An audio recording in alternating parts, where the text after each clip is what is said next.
I would like to introduce our speaker tonight.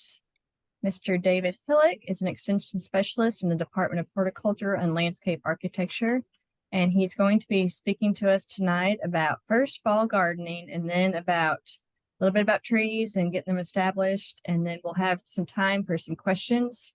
I know we already got one question in the chat, so if you have any more throughout the talk, just throw them in there and we'll address them at the end.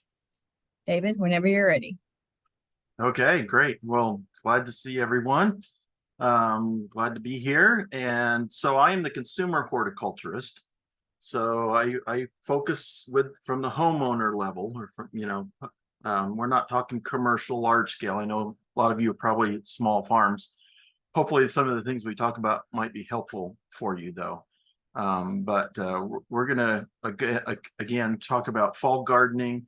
We're kind of already kind of well into the swing for fall gardening. So we'll talk a little bit about that in terms of what probably should have been planted already versus what you might still be able to plant, and then proper care and extending that crop into the winter months a little bit. So and then we'll talk about some planting of trees and shrubs and hopefully give you some tips there in terms of, again, proper planting and maybe some initial care and maintenance to get your plant started.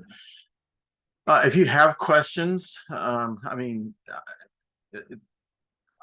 go ahead and ask them. If you want to, you can just jump in and ask a question if you'd like, or we can entertain most of those towards the end as well. So I'm going to share my screen. So I do have a couple of presentations that I'm going to share with you. And we'll just go ahead and jump in and start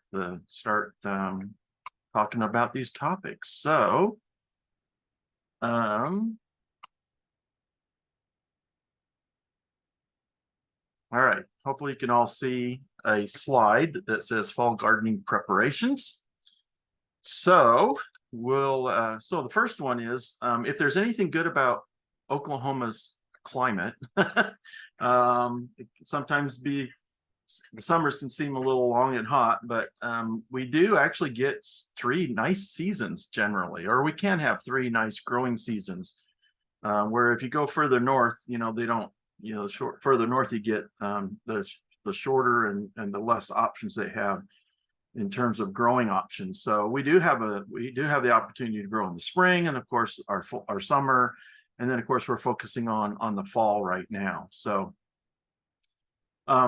fall plantings include not still, but that can include warm season crops. So anything that, or many of the things you planted in the summer, if they survive the summer, you can hopefully continue them to grow into the fall.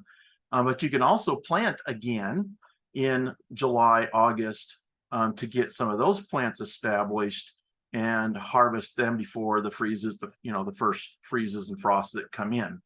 And then, of course, the big focus is really going to be more on the cool season crops, which, again, depending on the type of plant, we'll talk about the different groups of plants, but they can also be planted as early as mid to late July and then through October, actually. So we still have time to plant a few things, but many of the species or crops we've kind of already past our prime for getting them in the ground anyway.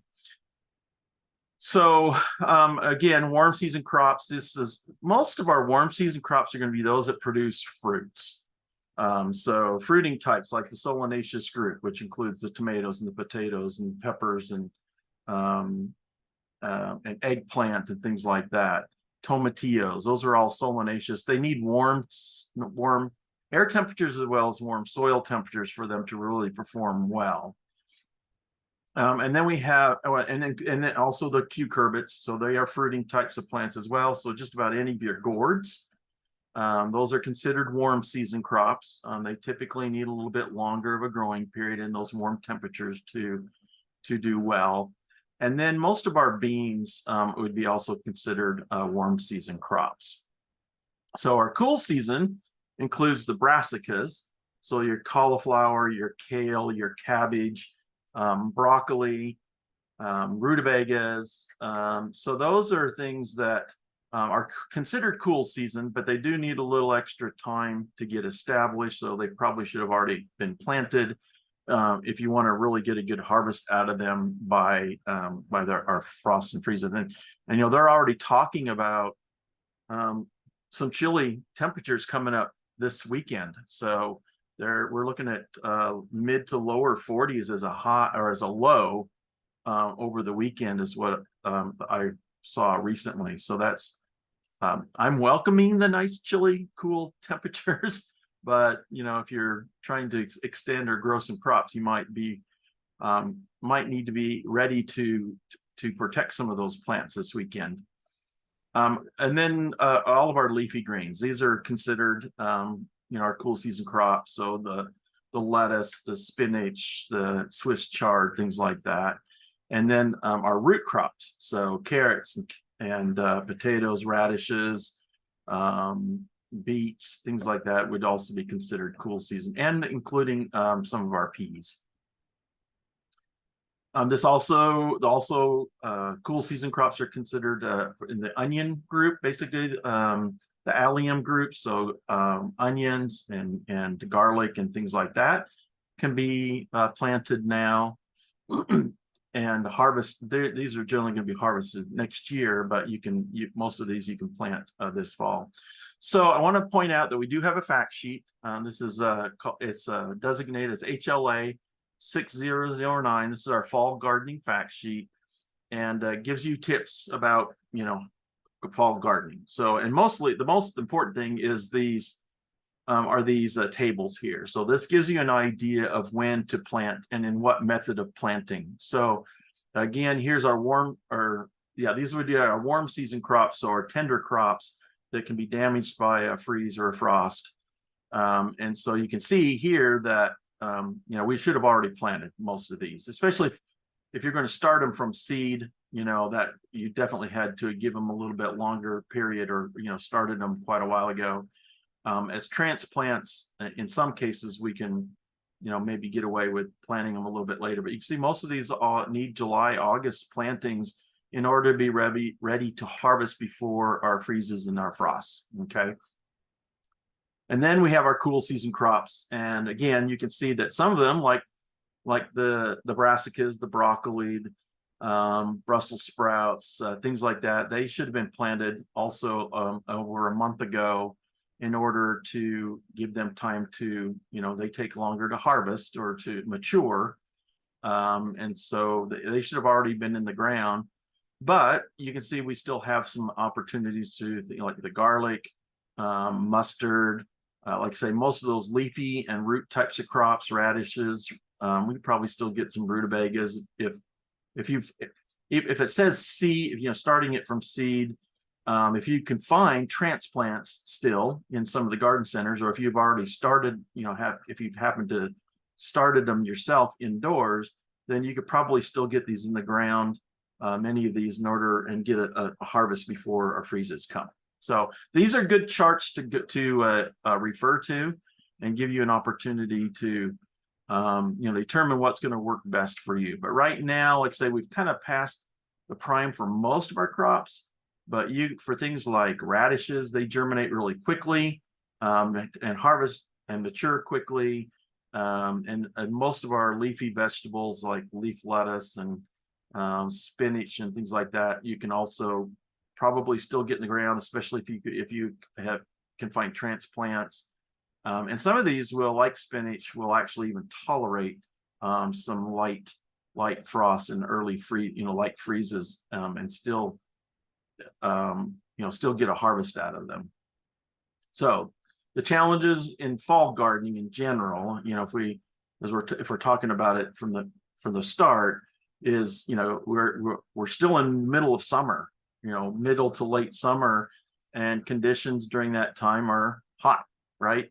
So that's the challenge we have of getting our plants started and maintaining them through those early weeks in late summer and early fall, to keep them alive and healthy and get them going so that they'll mature, in time. So we're still dealing with extreme temperatures. The sun can be, can cause some damage. And then of course we've got the desiccating winds and not, and unfortunately, we started out with a nice wet spring, early summer, and then it got hot and dry. And so, paying attention to managing the soil temperatures, soil moisture, maybe even protecting the plants from that intense heat during the summer, those during the day, especially late afternoon, can be helpful and maybe very important in keeping your plant, getting your fall crops going, but maybe even extending some of your already planted summer crops into the fall. So this was so our soil temperatures are very important when we're planting, especially by seed.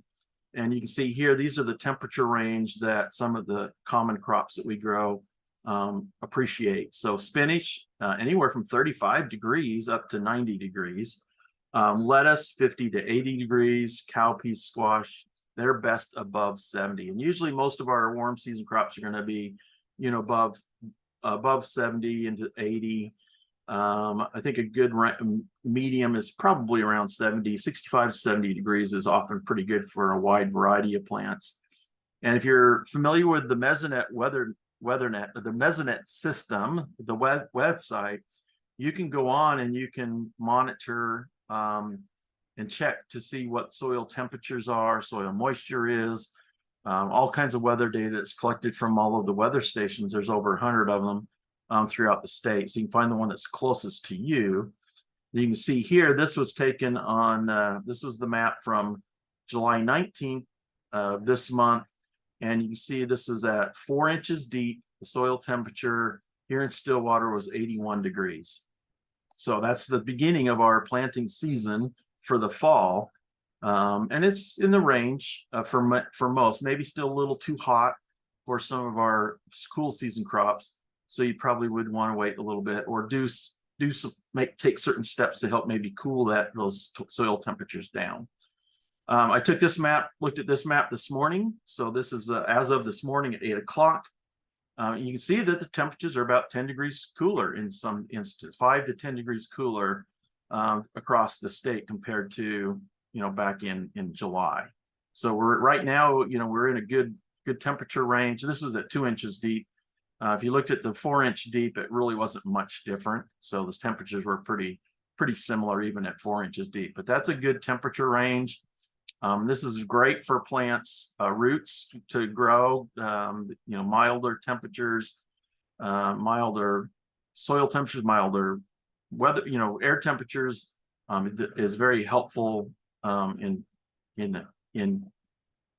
there's less stress on the plant itself, so they can put more energy down into the root system as well.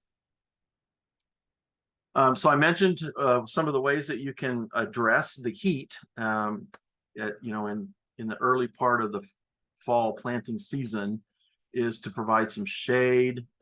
You want to keep the ground moist. That'll help keep it cooler, but then cover it somehow. Boards, using some kind of a organic mulch, maybe like straw. Those kinds of things can help reduce soil temperatures and give you a little bit of a jump on the start. When you're seeding, seeding in furrows can be helpful because you can get them, and you might want to even plant a little bit deeper than normal, or at least dig the furrows a little bit deeper, because again, it's going to be a little bit cooler, deeper down into the soil. Not necessarily cover them deeper, but dig the trenches or the furrows a little bit deeper so that they're somewhat protected. And then you can actually even cover those, the furrows with, again, a light mulch or organic matter, or some other, in this case, someone's using some screening material. This is just some demonstrations that we did out at the Botanic Garden on showing how you can kind of protect those plants. You can all use different material. Even cloth, like burlap, things like that work pretty well at providing just enough shade to keep that area a little bit cooler for those plants to get started. Soil moisture is critical during this time, obviously, in order for those seeds to break dormancy and start to grow if you're planting them by seed. But even as a transplant, you want to make sure that there's good, even soil moisture available to the plants, and especially during the establishment period. So irrigating right at the area of where you're planting either your seed or again at the plant's roots. So irrigating within the furrow it saves water. So there's no reason to irrigate out beyond where the roots and the seed and the roots are of the plants at this point. So if you're watering out in the pathway or other areas of the garden, you're just going to encourage maybe weed growth in those areas as well. And the plants can't use that water. So there's no reason to put water anywhere else other than in the row, within the furrow of the plants that you put in the ground. Okay. So here you can see some drip tape that was used to, again, placed along the furrow, along the rows. So it's only applying water directly to where the plant's roots are, and we're not watering other areas of the garden. And again, just some additional examples of providing some shade during that intense heat, especially during that July, August period, even as we move into September sometimes. Having that little extra protection can help those plants protect them from being stressed. Okay. So other tips, plant deeper, as I mentioned that already. Select varieties that mature quickly. So there are often many cultivars, many varieties to choose from within each of the crops. And because we never really know exactly how the weather's going to go, in terms of temperatures going from summer right into fall versus right into winter. If you can select varieties of cultivars that have a shorter maturing time, that can go a long way. Okay, so some may take a couple more weeks to mature, versus other quick maturing varieties can help get them harvested quicker before those freezes come in. Soak your seeds, that's helpful too. Probably don't want to do beans, but most of your other seeds, if you soak them overnight before you put them in the ground, that's going to help increase germination rates and germination time.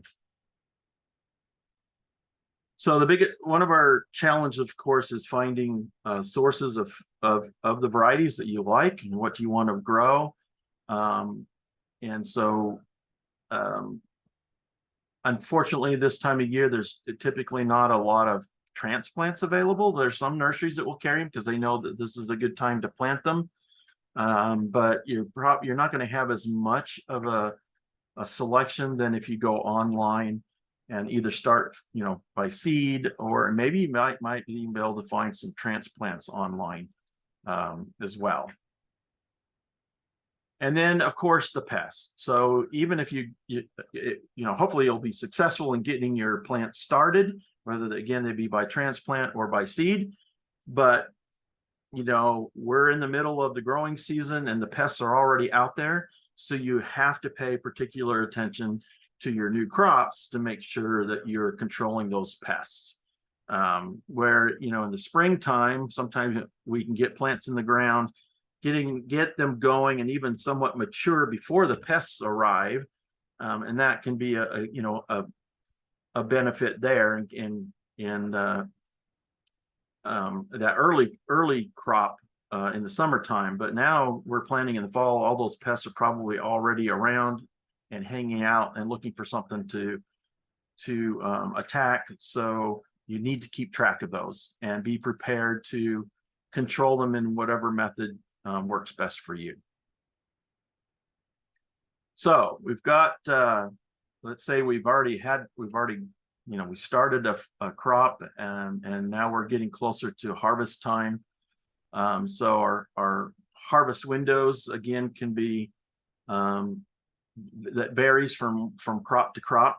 So as mentioned, those warm season crops, many of them are going to be damaged with that first frost. So tomatoes, peppers might be a little bit more resilient, at least the fruit, but the plant themselves, the leaves are probably going to get fried with our first frosts and freezes. So we have a little bit shorter, quicker harvest time, or we need to be prepared to harvest them if there is a prediction that frost is on the way.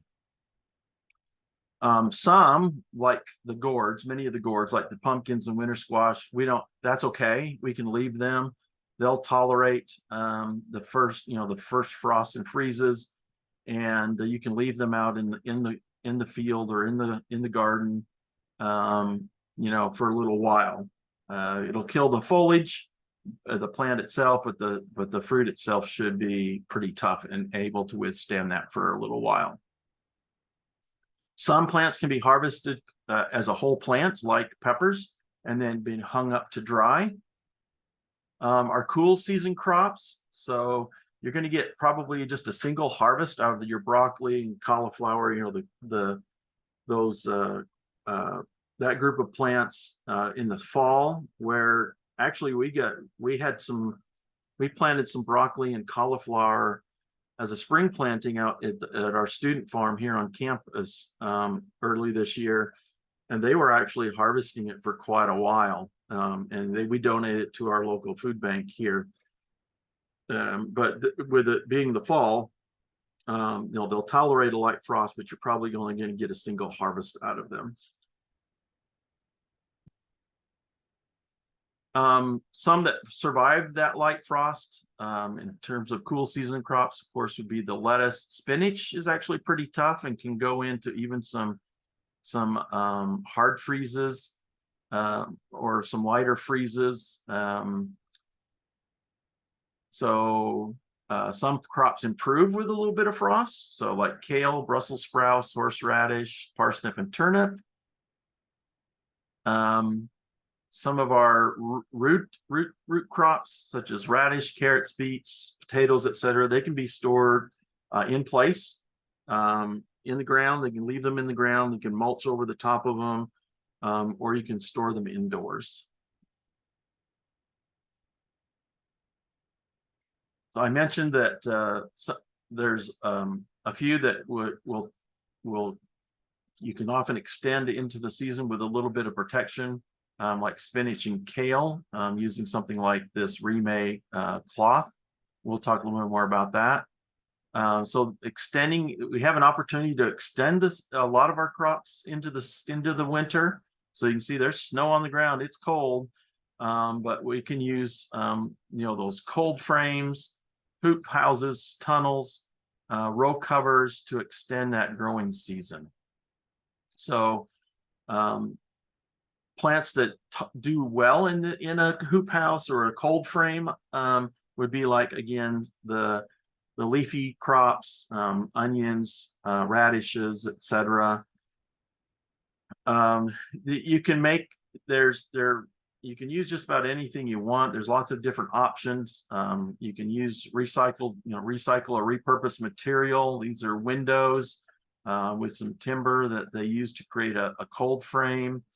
If you have raised beds, that is very helpful too, because that can hit, the sun can warm up that soil or keep that soil a little warmer if you cover it with the cloth, the plastic little, the low tunnels, and then of course there's all kinds of manufactured products, small greenhouses, hobby greenhouses, etc., that are available as well. So the idea behind the cold frames is the sun during the day warms everything up, warms the soil temperatures up, and then you close it off during the evening. It captures that heat, helps protect the plants during the nighttime, and then start all that process over again the next day. So location or orientation of a cold frame, typically a cold frame is going to be designed so that the back wall is higher than the front, and you're going to have this facing to the south. So you can see the front wall, the lower portion is to the south, and that's so that the lower sun angle can beat down on that box and heat it up during the daytime. But the back side of it also helps provide a little protection from those northerly winds and the colder temperatures coming out of the north. Lots of different, again, methods and ways you can build your cold frame. There's all kinds of information. I don't know that we technically have a fact sheet on cold frames. I guess we probably ought to create one, but there's a lot of great information out there on putting them together and then managing them as well. So just here again, some examples. This one's built into the ground, which even provides it more protection in terms of temperature changes. It won't fluctuate and change as much because the sides are protected. You could do that with just bales of straw as well. Here somebody built some boxes with wood frame boxes and then covered them. It looks like maybe with plastic, I can't really tell. And that, helps trap the heat, protects them during the winter. Now this is a great idea here. I was looking at it though, and if you have an exposure that's really windy, these would be being blown over all, each day probably. So you want to make sure you somehow secure them so they don't get blown over. Anything you use, obviously, if you're using a cover of some sort, you're going to have to make sure that it's secured. So this is a frost cloth, or there's several different manufacturers that make this. It's you can see a very thin woven fabric. It's very popular, and it does work well on light frosts and light freezes, but it's not going to really protect them from really serious colder temperatures. But again, this can give you a few extra weeks probably on some of your crops. Plastic, of course, and so the whole idea is you do have to open it up during the daytime, because if you're using something like clear plastic, that's going to heat up even if the air temperatures outside are 45 degrees or 50 degrees. Inside, underneath this cover, especially if it's plastic or a greenhouse type situation, that's going to heat up way fast and it's going to get way too hot. So you need to keep it open and ventilated during the day, but then of course close it up at night to capture that heat. Here's just a few more. This another product that's available. I'm just going to kind of breeze through these real quick. So optimal temperatures for our cool season plants: 60 to 65 degrees during the day, 50 to 60 degrees at night. And then, as I mentioned, you need to make sure you're ready to ventilate that during the day if the temperatures start getting above 85 degrees. So if it gets too hot in there, you're going to fry all of your plants. So ventilation is important during the day, but then close it up and keep that heat in at night. Now, another way to capture heat is to get something like here, it's just a container that you can store water in. It's black, and you can buy, you can use any type of container you want, and even if it's not black, paint it black, and set that down inside your cold frame or your low tunnel or whatever. You could place several of them underneath there. That's going to heat up during the day. Let the sun beat down on that, warm that water up inside that container, and then when you close it up at night, that's going to radiate that heat out and help keep, again, the plants inside protected.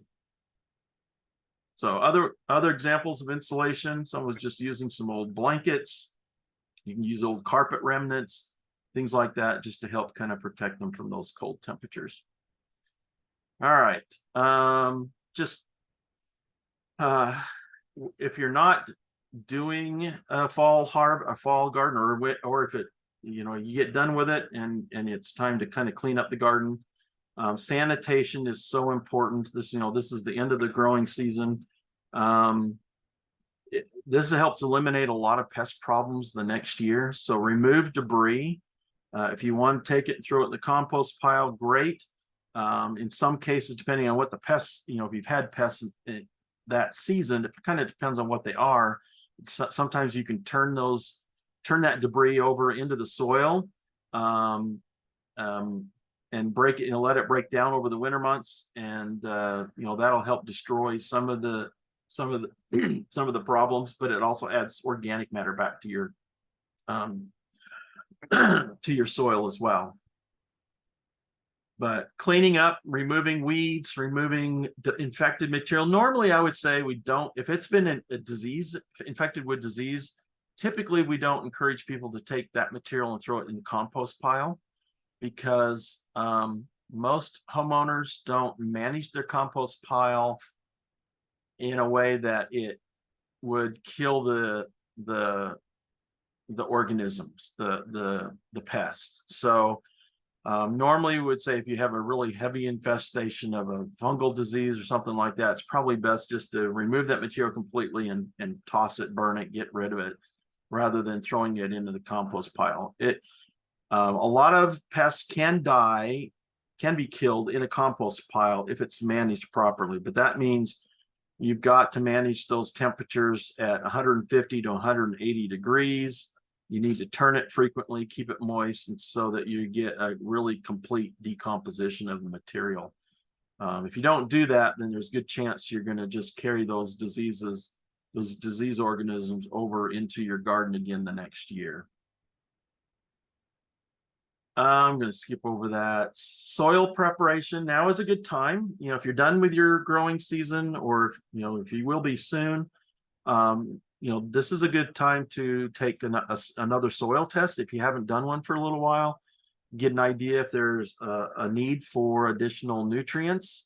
For the most part, this time of year, we're probably focused mostly on phosphorus and potassium levels. Nitrogen, I don't know that I would really apply a lot of nitrogen at this point, because it fluctuates up. It's more mobile. It's going to, probably could be leached out over the winter months. So for the most part, we're focused on those immobile nutrients, or less mobile nutrients like phosphorus and potassium. So if you're doing a soil test now, you can make additions,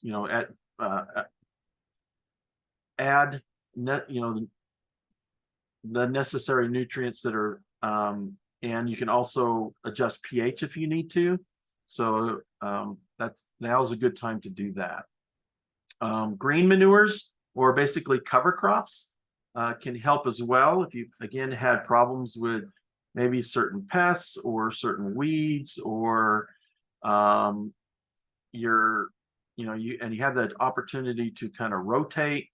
Then a green manure or a cover crop would be a good idea. Again, we're probably a little bit late to be really planting too much. We might be able to still get some ryegrass in and growing before it gets too cold, but that could be a good cover crop. It'll help improve soil conditions. It's going to help reduce erosion, and it's going to add nutrients as well as again organic matter to the soil come next spring, when you would kill it off and turn it into the soil.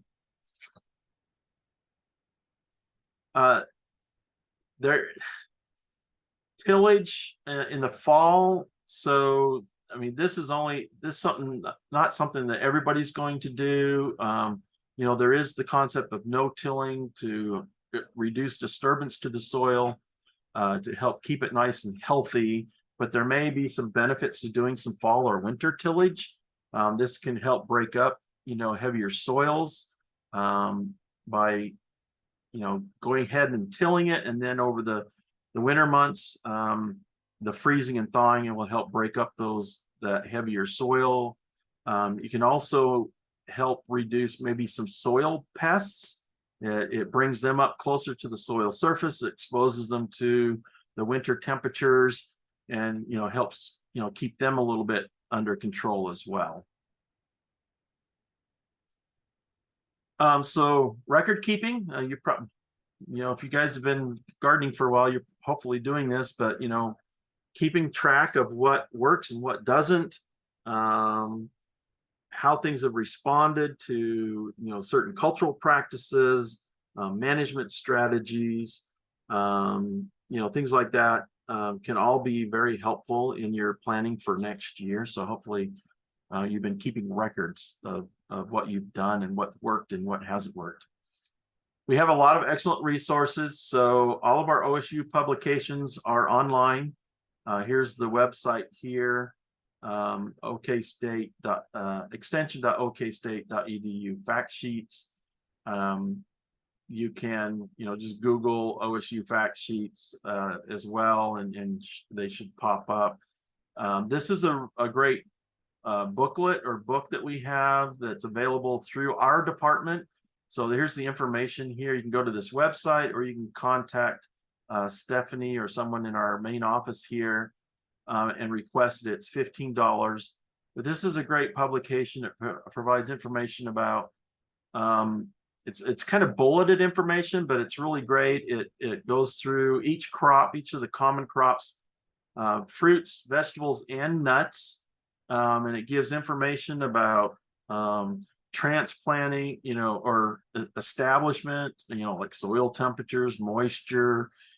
Gives information about recommended cultivars and varieties, information about management, gives you a list of common pests to watch out for, harvesting tips and things like that. So it's a really, really nice reference. If you're interested in it, let us know. We can, or go to one of these sources here and we can get you a copy of that. Come visit us, the Botanic Garden. If you haven't you haven't been up here, we'd love to have you come up and show you around. It's a great place. We have lots going on. If you haven't been watching Oklahoma Gardening, that's another great resource. Airs on OETA on Saturdays and Sundays. We're getting, we're wrapping up the season. We do about 34 new shows every year that are, all gardening and horticulture related. So if you haven't seen that, we encourage you to join us for that as well. Okay, that was a little rough, but anybody have any questions? David, there's two in the chat. One of them's Okay. about trees, so I don't know if you want to wait and do that one in a minute. But the one about gardening, we have someone growing in mineral tubs, and they're black. So, she's asking if that'll keep the soil warmer. And then, how could you maybe, would that help? Could you cover that, possibly still use those for the season? Yeah, so that's a double whammy there. Yeah, because they're black, that's going to help keep that soil temperatures a little warmer well into the winter months, and then to help trap extra heat in, because even though the soil temperature, within that container, that mineral bucket will be warm, the foliage is still exposed to the cold temperatures. So you'll still want to probably be prepared to cover them or protect them somehow.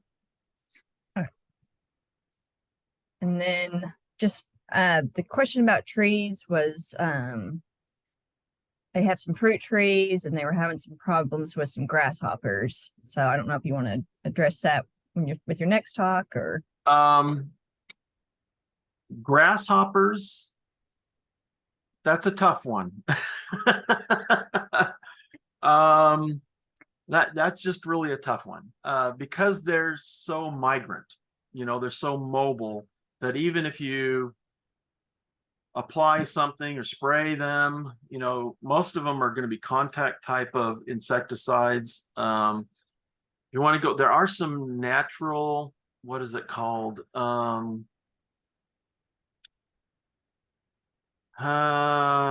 can't think of the name of it right off the top of my head, but there's some natural bacteria that, I think it's a bacterium that you can spray, and then as they ingest it, it kills them or makes them sick.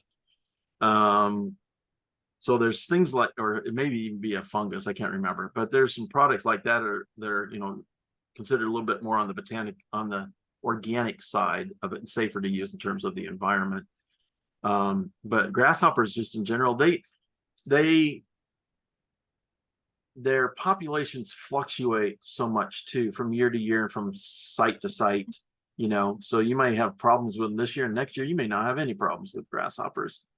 So the best thing I can say is just keep an eye out for them, and be prepared to whatever product or approach you want to take to keep them under control, you start early. So at first signs of the young nymphs, the young ones, they're showing up, you know, try to control those as much as you possibly can. Once the grasshoppers are huge, you know, more mature, than a lot of these other a lot of these products that are labeled for use of control are not very effective on them. So trying to, but they're just kind of tough because they're constantly moving and constantly developing.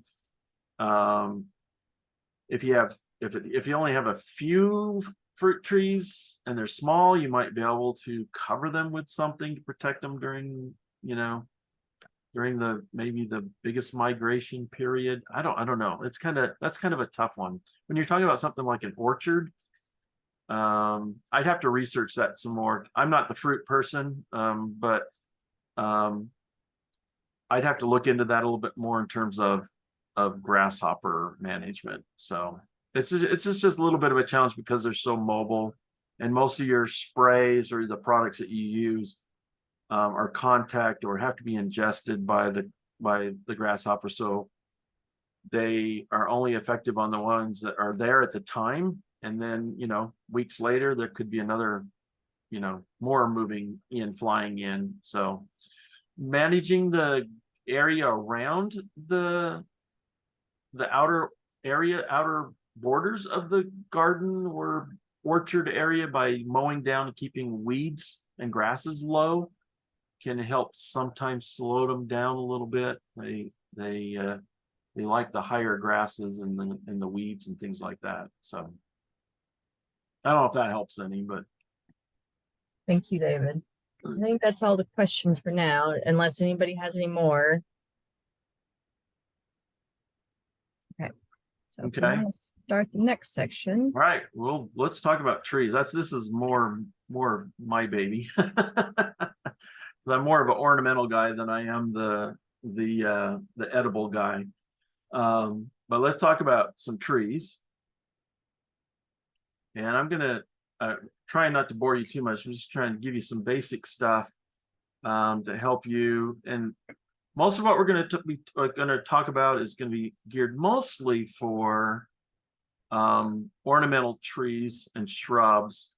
We're not talking so much about fruit trees, but there are some applications that we'll talk about that are important for fruit trees as well. Fruit trees are handled a little bit differently than most of our ornamentals. So again, if you have questions, let me know and we'll do our best to address them. So okay, so let's talk about trees in general for the most part, or trees and shrubs, but we're going to kind of focus mostly on trees. In terms of the value to the landscape, I know a lot of people don't, a lot of people love having trees because they do provide habitat modification or climate modification around our homes, which is beneficial. But they also add a great deal of value in terms of dollars to your home as well as the community. So there is a lot of value that they offer in terms of climate control, not just in shade, but also absorbing, pollutants, helping control erosion. Of course, plants give off oxygen, right? And we need that. So taking carbon dioxide and giving off water or giving off oxygen is important. But if you talk to a realtor, and they will tell you that a well-kept, healthy landscape with mature trees and shrubs will often sell for 10 to 20% more than an identical property or identical home with little to no landscaping. So it's also been shown that communities that have been well managed, the urban forest that has been well managed, and the landscape in an urban environment that's been well managed by the cities, also increases a great deal of value in terms of economics. It attracts businesses And in some cases, they've actually shown that it helps reduce crime rates, etc. So we love our trees, we love our landscape plants, and because they're typically longer lived, we want these to last for years and years and years. We need to understand how to manage them better, but it all starts at the time of planting. Okay, so but the biggest thing really is right plant, right place. If you haven't heard that before, that's a common phrase that we use: right plant, right place. And basically what it means is know the mature size of the plant and make sure you're giving it plenty of room to grow and develop into what it's supposed to. So this picture here you can see is tree. We've got the power lines running through tree canopies, and in most cases those power lines are usually there long before the trees are. So if we're complaining that the city is not doing a good job of, if they're butchering our trees to protect the power lines, well, whose fault is that really? It's probably ours, because we probably planted the tree there and let it grow up and get too big and get into the power lines. In this case, the city actually, whoever they hired to trim this tree here, they did a good job. They did it properly. They didn't just come in and butcher it and leave big stubs. They actually did proper pruning and limb removal to help maintain the overall health and integrity of the tree. It doesn't look as pretty because it's missing, a big portion of its canopy, but in terms of its health, overall health, they did a good job. So that tree should last for many, many more years. But to be honest, in this case, I'd rather have a tree that doesn't look very pretty than to have no power when it's 20 degrees or less outside, and we've had an ice storm or something like that. So right plant, right place. Too often we go into the garden centers, we see these cute little plants in 1 gallon, 5 gallon containers and think, oh, that'll look great next to my house, or right as a foundational planting. But we don't pay attention to what that plant wants to become. And so then you end up butchering it yourself to try to keep it within the bounds that we want, we set. But really try to give it plenty of room to grow. Okay, that can go a long way. I'm going to come back to that. So it's really important to understand how a tree grows. So this image here has been floating around for decades. We're not really sure who initially introduced this illustration, but this is not how a tree grows. But that's the way a lot of people think a tree grows, that the root system mirrors the top of the tree. And that's not the case. How a tree really grows, the roots really grow, is illustrated below that. And you can see that the roots go not very deep for the most part, and they grow well. If conditions are favorable, they'll grow well beyond the reach of the branches, often 2 to 3 times the diameter of the canopy. So the thing to remember is that about 90% of the tree's root mass is in the top 1 to 2 feet, maybe 3 feet of soil, depending on the soil type.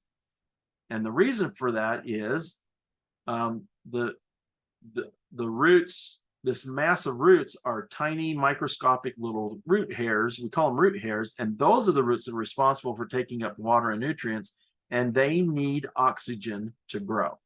So they're not going to be 5, 6, 7, 8, 10 feet down in the ground because they don't have oxygen. So they're going to be up in the top foot of soil, most likely, especially in an urban environment.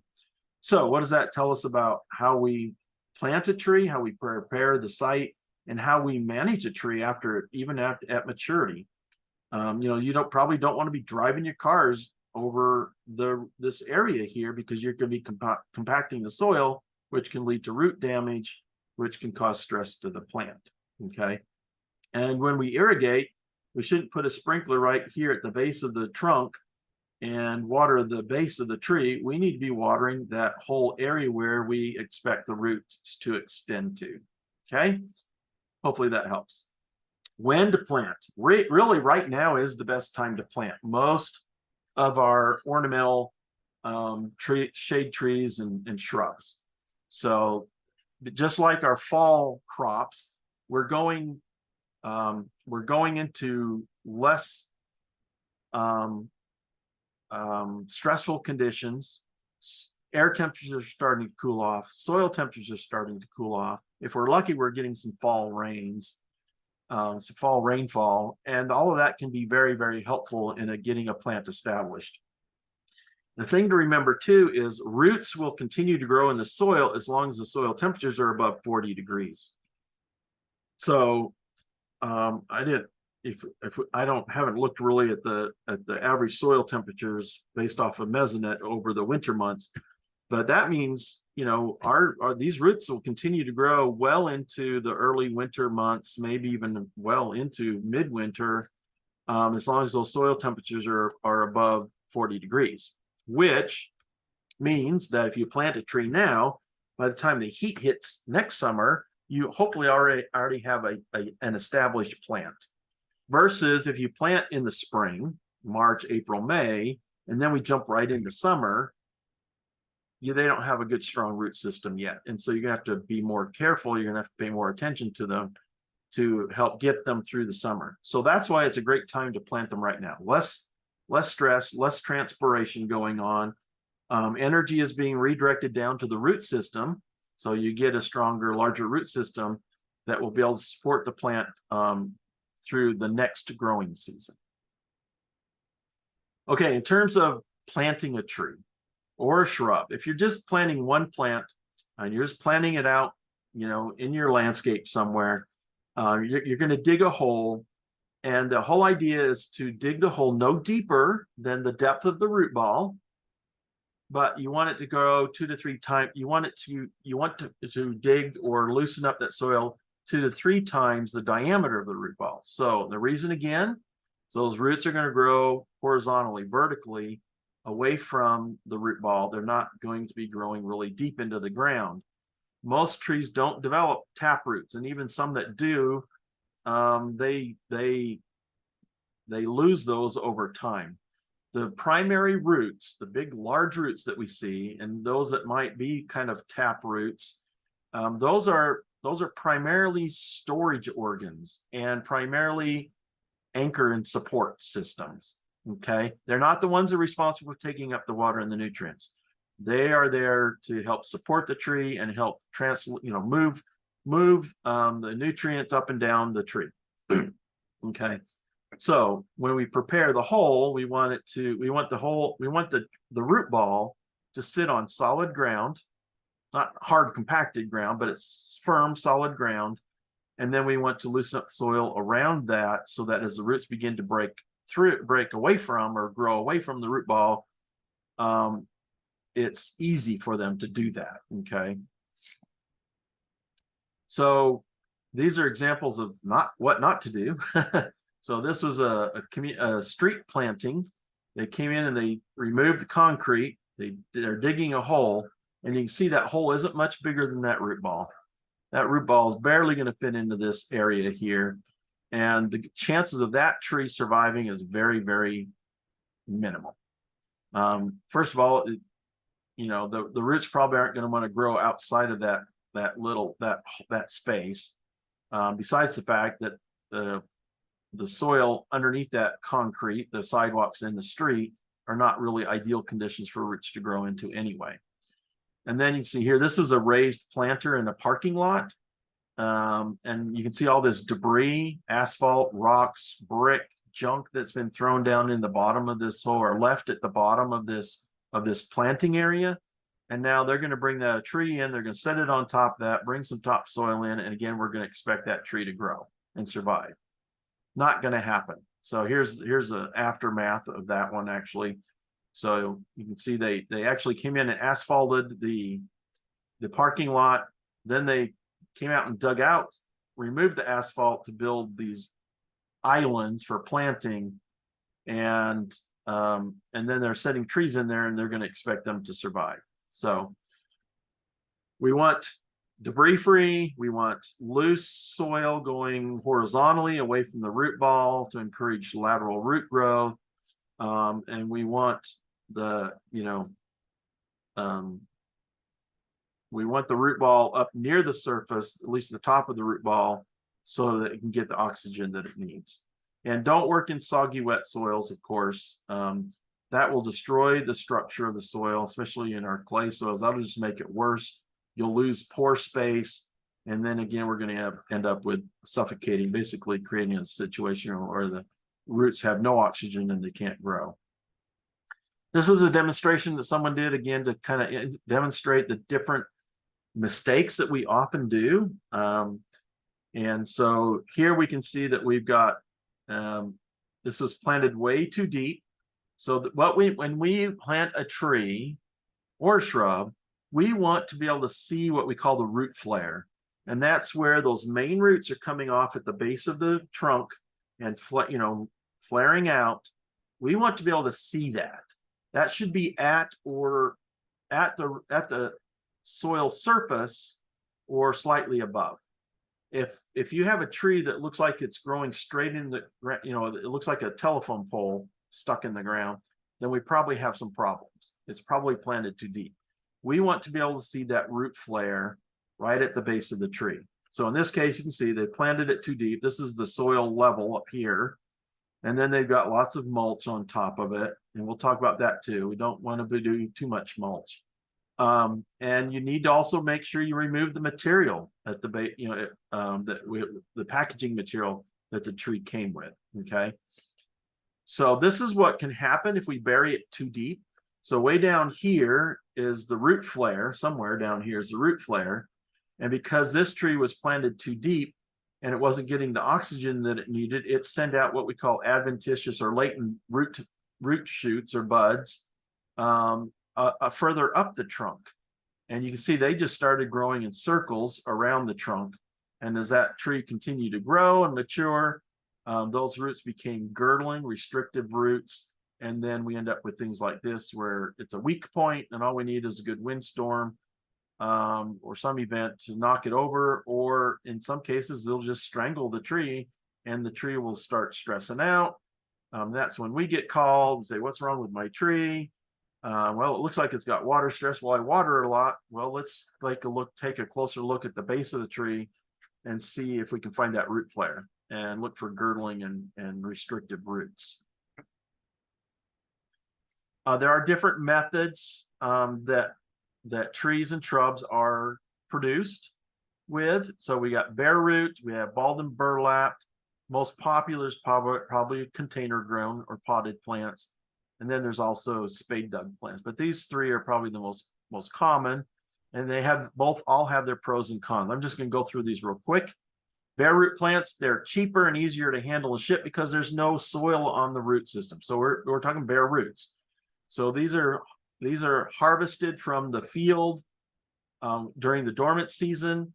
All of the soil is removed from the roots, and then they're packaged up in a moist medium like sawdust or just some kind of a moist medium to help protect them and keep them cool and moist until they are ready to be planted.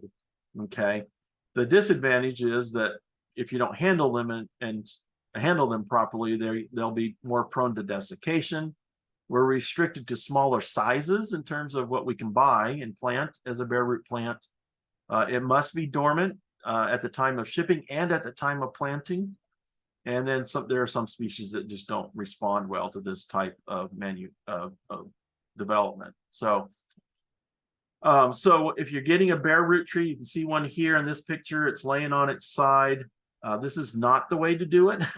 So again, this probably came packaged in some kind of material with a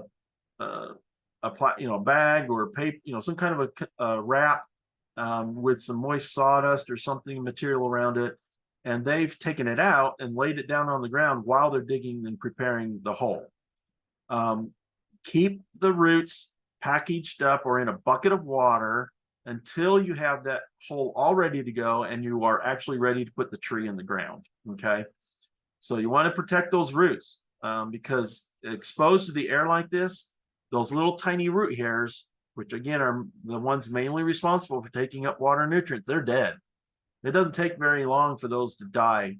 Now this will regenerate new roots, new root hairs, but it's going to take some time. So that's just additional stress and time and energy that the plant has to use to create new roots. So make sure you keep the roots protected until you're actually ready to set it in the ground. Again, you don't want to plant it or dig the hole too deep. Should be deep enough to accommodate the existing roots, but also allow you to set it so that that root flare, the primary roots at the base of the trunk, are at grade, okay, or slightly above. Balled in burlap, it's a traditional method. It's been done for a decade or probably hundreds of years. Basically, this is also growing the plants in the field, and then we go in and we dig them. We dig around the root ball and we wrap them up in oftentimes a burlap type material, and then we ship them and we plant them that way. So it's an old traditional method. There's a lot of plants that do respond well to this. We can get larger plants. And we can get soil matches. So, if they're a locally grown tree or shrub, then hopefully their soils that they're growing in are going to be very similar to ours. And so we won't have a lot of root soil interface problems. The disadvantage is, again, they're growing in the field. So when we dig them, we're removing up to 95% of the roots at the time. And so they've lost a lot of the roots, which means they're going to have to regenerate some new ones. And just because of the heaviness, this still has the soil wrapped around it. That's heavy, and it takes more labor, more equipment to ship them, to move them, and to handle them and plant them and put them in the ground. So I worked at a nursery several years ago, and we would get semi-truck loads of balled and burlap trees and shrubs in. And man, you were worn out by the time you got through unloading those trucks. With balled and burlap, it's important to remove all of the material as much as possible. Too often when I get calls and go visit someone, they've planted the tree, and sometimes it's a landscaper that plants them, and they don't remove this material. It's got to be removed. So especially the twine. You've got to remove anything around the base of that trunk, because trunks grow in circumference every year. So if there's anything restricting that growth, again, we're going to get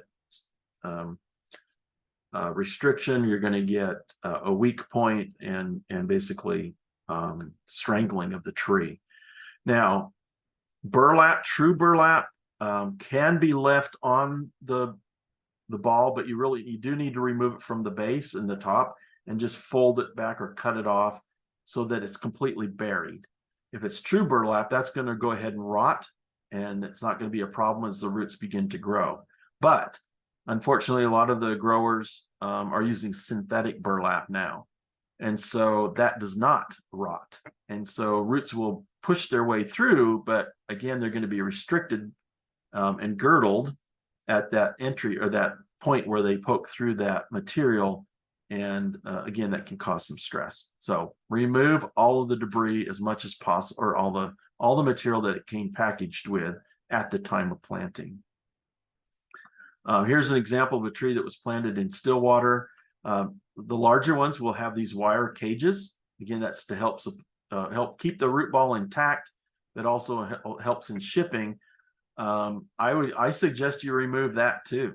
There's some colleagues that say, just leave it there, because you can see there's large gaps between the wires.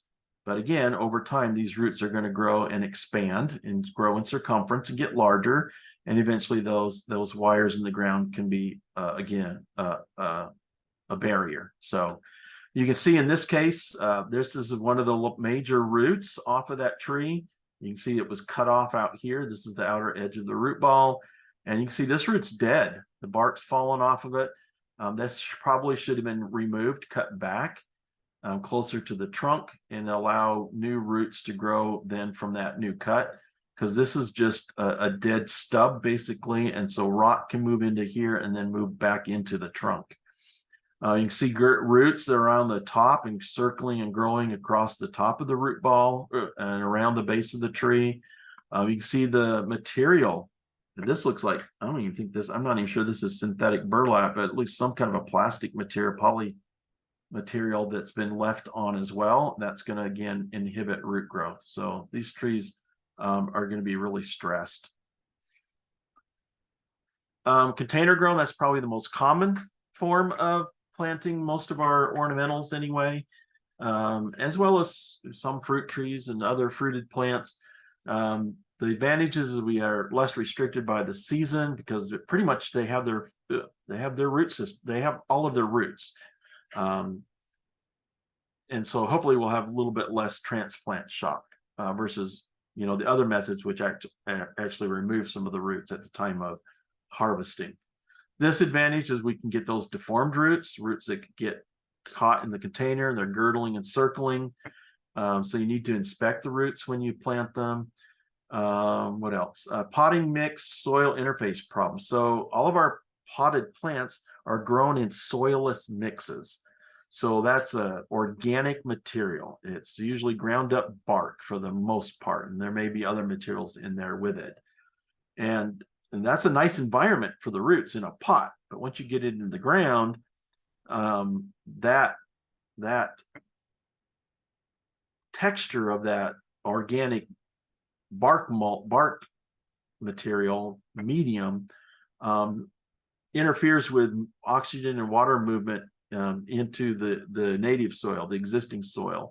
And so sometimes what we end up doing is we're creating an environment where the roots don't want to grow out of that material because they like it in there, but it also can also hold too much water, and so we sometimes end up with a bathtub type effect, and again suffocate the root system.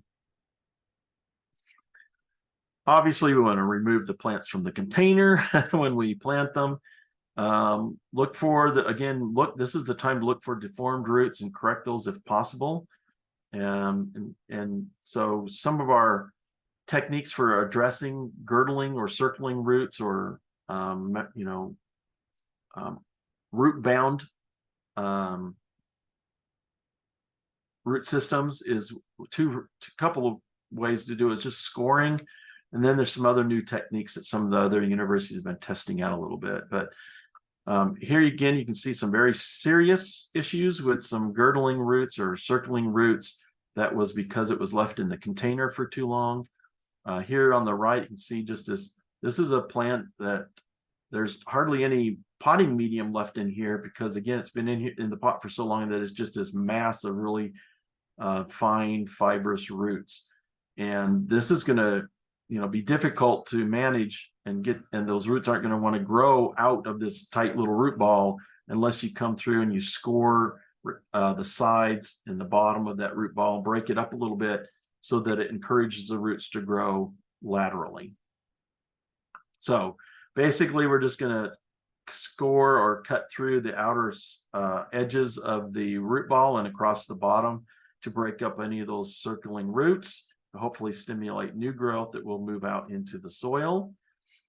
Some of the newer techniques are very similar, but one university just kind of did the same thing as scoring, but they basically shave the outer layers of the root ball off. So it's kind of like peeling an apple or peeling a potato.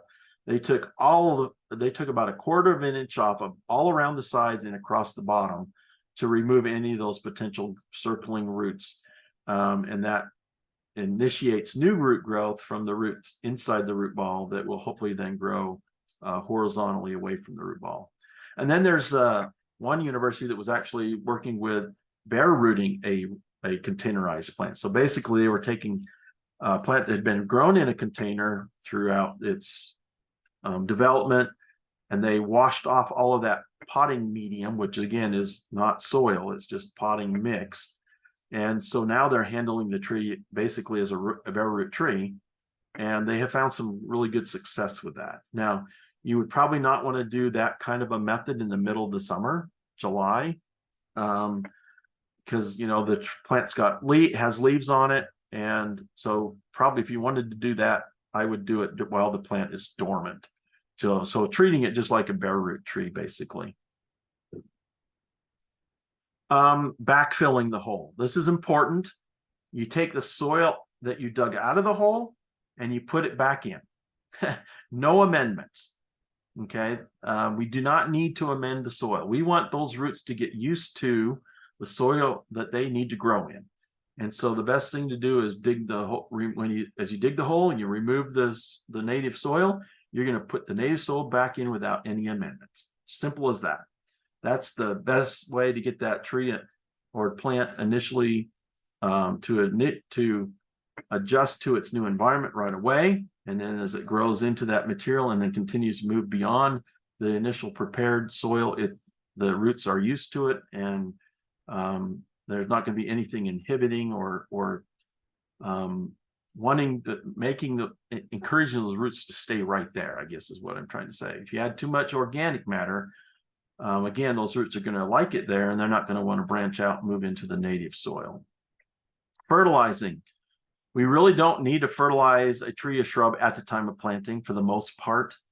They have what they need initially, and most likely there's enough in the soil to get it started for the first that first growing season. You can incorporate some fertilizer if you feel like it's necessary. We of course encourage you to base that off a soil test.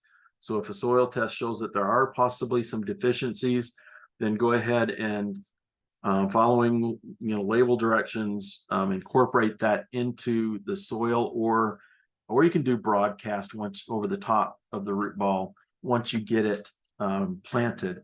Just don't dump a handful of fertilizer in the bottom of the hole. Fertilizers are salts essentially, and too much in large quantities concentrated in one area is going to cause burn and damage to the root system. Watering is the biggest challenge that we have, especially if we're planting it in the spring and trying to maintain it through the summer. The whole idea is to keep that root ball moist and the soil surrounding it moist to encourage the roots to grow out into the soil without overwatering. So that's a challenge. It's hard to gauge. It's hard to monitor. The best thing I can recommend to people is you soak it real good, do slow irrigation, drip, soaker, whatever. Soak the root ball really good in the area around it, and then don't water it again until the upper inch of soil is maybe moist or getting dry, or the tree or the plant starting to show maybe some early signs of water stress. If you water the plant, if it's starting to wilt, you water the plant, it doesn't perk back up, then we've got some other issues to deal with. Most likely it's probably overwatered and we've got some root rot going on. If you water it and it perks back up within several hours the next day, then it was probably just water stressed. But that's the hard part. Most people have a tendency to overwater their plants. So I encourage them to get out there once in a while and dig a hole next to the root ball, 8-10 inches deep, just to see how the soil moisture is deep, near the root ball and at the original or at the depth of the root ball. Sometimes it's just soggy, sopping wet, and then we've got some issues. We need to back off on that watering and try to help the plants to adjust. Mulching is very beneficial. It helps keep weeds down, helps moderate soil temperatures and moderate soil moisture, but we can do too much. So we call this mulching volcanoes. Be careful not to pile mulch up against the trunk of the tree. This is what happens. It starts cracking. The bark itself starts breaking down, becoming soft, and then it's open to rot and insect and disease attack. So we never want to pile mulch up against the trunk of the tree. We want to keep it 2 to 3 inches deep, and we want to create a 4 to 6 foot diameter weed and grass-free area around that tree to help eliminate competition as well for water and nutrients until the tree can get established. But you only need about 1 to 3 inches at the most deep in terms of an organic mulch like bark. And you should keep it a couple inches away from the base of the tree. Don't pile it right up against it. So again, here's what happens. You can see this is really wet. The bark is wet. because we have, I don't even remember if I found the flare on this tree. We've added mulch over this area for years out at the Botanic Garden, and nobody was really paying attention how deep it was getting. And I think we're starting to see stress on these trees. And I think it's just because we've got too much mulch. We're starting to get those adventitious roots starting to develop around the base of the tree. And then you can see how soft and damaged that bark can be there. So it's open for attack for pest problems. So conserve moisture, retard weed growth, even soil temperatures. This is a good example of a good mulched area for a tree. It doesn't hurt to also maintain weed and grass-free areas around even mature trees. The benefit, it keeps the lawnmowers and the weed eaters, the grass, string trimmers away from the trunk. We see more damage and stress on trees because of people banging up against the trunk with their lawnmowers and string trimmers than probably anything else. We want to avoid any kind of damage or wounds to the trunk of the tree at all times. So try to keep it free of problems. Pruning, at the time of planting, you really don't need to prune your ornamental trees and shrubs. Now, fruit trees are a different story, but at the time of planting, we really don't want to do a lot of pruning other than just maybe addressing any injured, broken branches, maybe diseased branches. Go ahead and remove those. But other than that, leave it alone. The more branches, the more foliage, the more photosynthesis, the more energy that's going to be produced that's going to go towards root development. If you remove half of the canopy at the time of planting, you remove the ability for that plant to produce energy for root growth. So we want to leave as much of that canopy available as possible.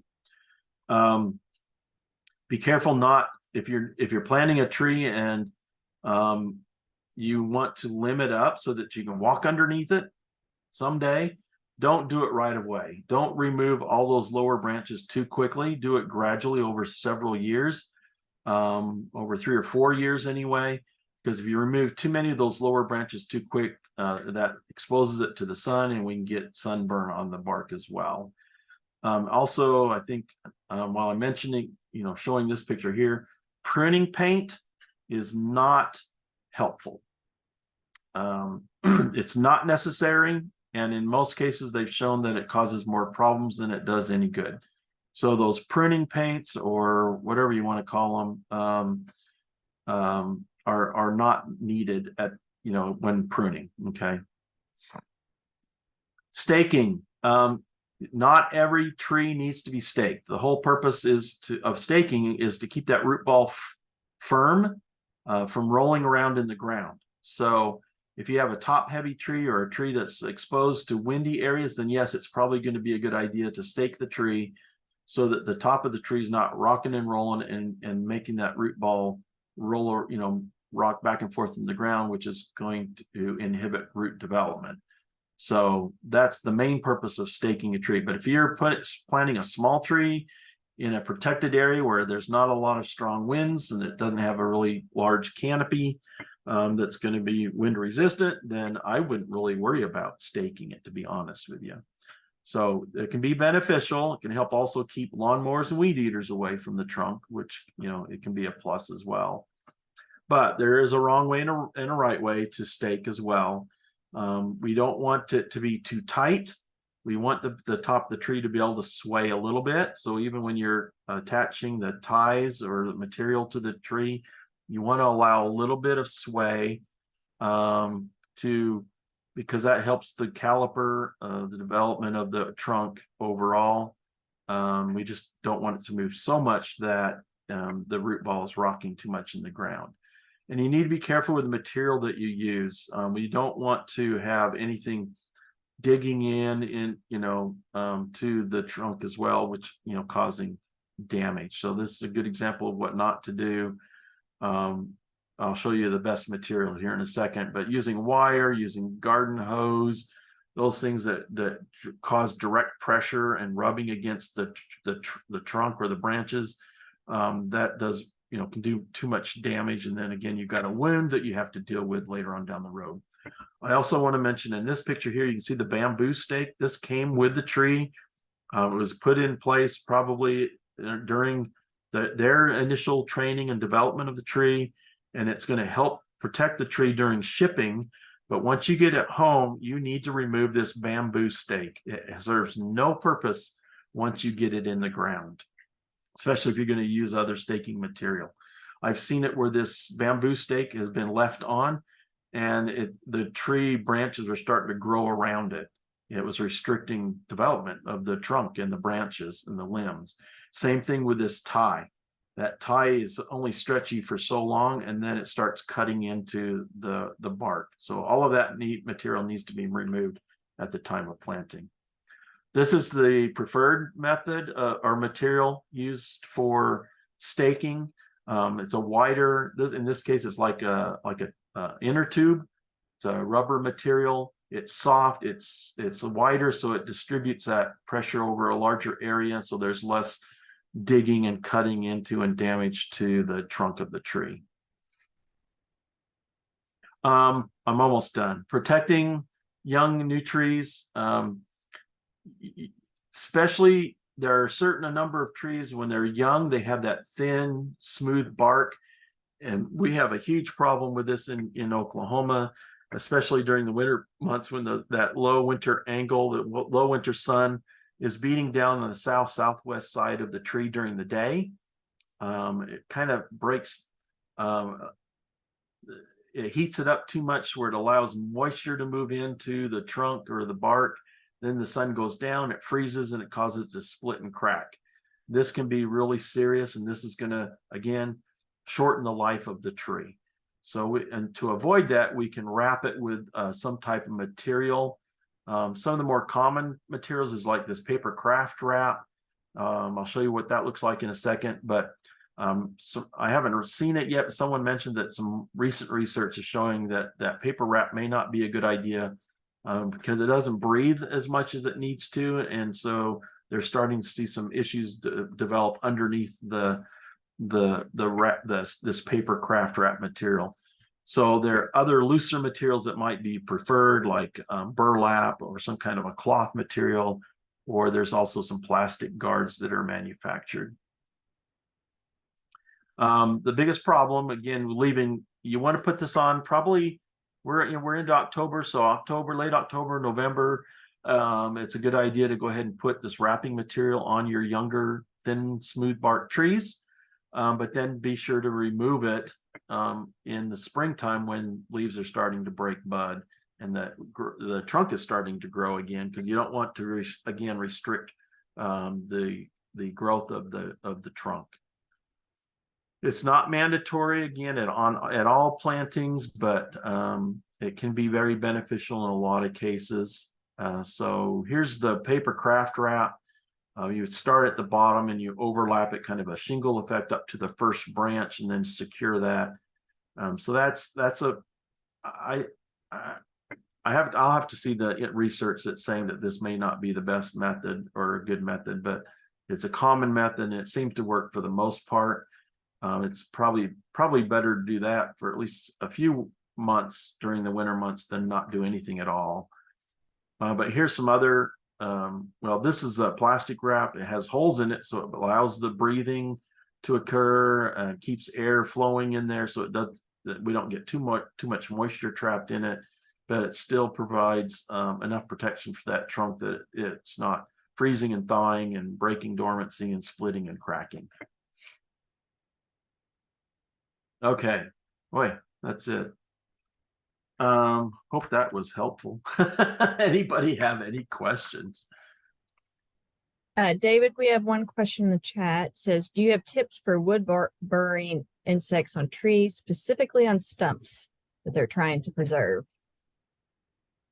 Say that again. Wood borers? Is that what you? Yes. Insects? On stumps you're trying to preserve? Yes. Why are you trying to preserve a stump, I guess is my question. I'm not sure. You can unmute if you want, Erica, and just jump in. Oh, it's a sculpture. So is it like you did like a chainsaw sculpture on it or something, which is cool? Or is it a sculpture sitting on it? It's like it's okay. That's a good, well, so I'm surprised you have really much of a problem with borers if it's already dead, and because mostly borers are attacking stress trees. Once the tree has died, I don't, usually they're not very active and causing problems. But since it's a dead tree, basically, you could use any of the products that are labeled for borer control, and you may just have to spray it once or twice a year to try to keep them from getting in. Now, once they get in, usually there's not much you can do. Now, for live trees, there are, in some cases, you can use like a systemic insecticide, and that's pulled up in through the roots and distributed up through the trunk, and that helps protect or kill borers that might be entering from or living on the outer cambial layer of the tree. But you wouldn't be able to use that with a tree it's just a stump and it's already dead. So I would probably just find a insecticide product that's labeled for control of borers on fruit trees or other trees, and just probably spray it once or twice a year to keep them out. Are they still very, do you think are they really very active and causing a lot of problems?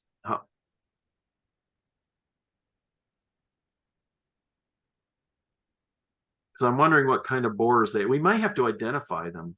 Can you get some samples, catch them, find them, and bring them into the extension office, and let's see if we can identify what they are? Because if we can identify what they are, then maybe we can come up with a method of control.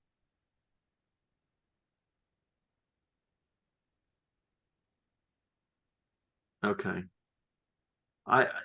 So did the tree? Oh, okay. Only the holes. So these are new holes since the tree died?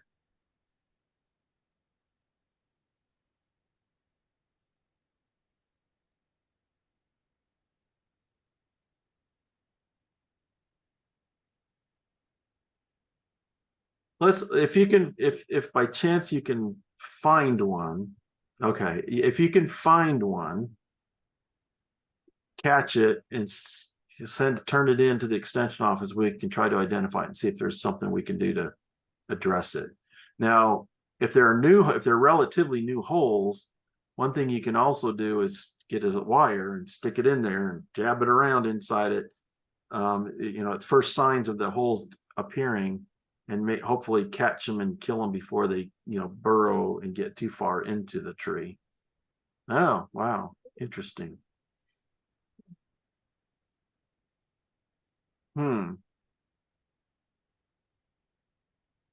That's interesting. Those are big holes. And do they go deep in?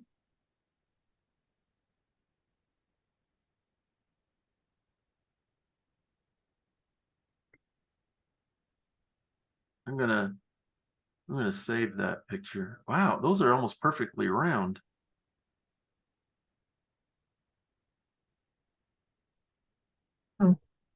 That's interesting. I'm going to look into that a little bit more. I'm saving the image so I can share it with some colleagues.